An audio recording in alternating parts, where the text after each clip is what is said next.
നാട്ടിലല്ല, കാട്ടിൽ പോലും ചന്ദനമരങ്ങൾ അപൂർവമായി കൊണ്ടിരിക്കെ വേലൂരിലെ കുറ്റിക്കാട്ട് കാവിലില്ലംപറമ്പിൽ പൂത്തു നിൽക്കുന്നത് 107 ചന്ദനമരങ്ങളാണ്.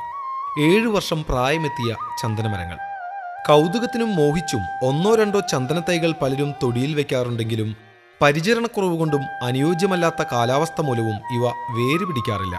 പക്ഷേ ജയദേവൻ നട്ട 350 തൈകളിൽ 107 എണ്ണം കാവിലില്ലംപറമ്പിൽ തലയുയർത്തി നിൽക്കുകയാണ്. പറമ്പിൽ തന്നെയുള്ള തേക്കുകൾ ഇവയ്ക്ക് തണലുമൊരുക്കുന്നു. 7 വർഷമായി ഞാനിത് പ്ലാൻ ചെയ്തിട്ട്. ഇത് നല്ലൊരു എക്സ്ട്രാ വരുമാന മാർഗ്ഗമാണ്.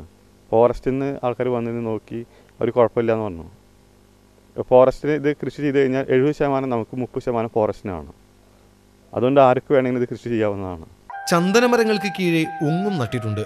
ഇവയുടെ വേരുകളിൽ നിന്നാണ് വളർച്ചയ്ക്കാവശ്യമായ ഘടകങ്ങൾ ചന്ദനമരം കണ്ടെത്തുന്നത്. ചന്ദനം നട്ട സ്ഥലത്ത് സാധാരണയായി പുല്ല് വെട്ടാറില്ല. ഇവിടെയും അങ്ങനെ തന്നെ. ചന്ദനം പൂത്തപ്പോൾ അപൂർവ ഇനങ്ങളിലുള്ള ശലഭങ്ങളെയും ഇപ്പോൾ ഇവിടെ കാണാം. മോഷ്ടാക്കളുടെ ശല്യമാണ് ഇപ്പോഴത്തെ ഭയമെന്നാണ് ജയദേവനെ പറയാനുള്ളത്. TCV തൃശ്ശൂർ.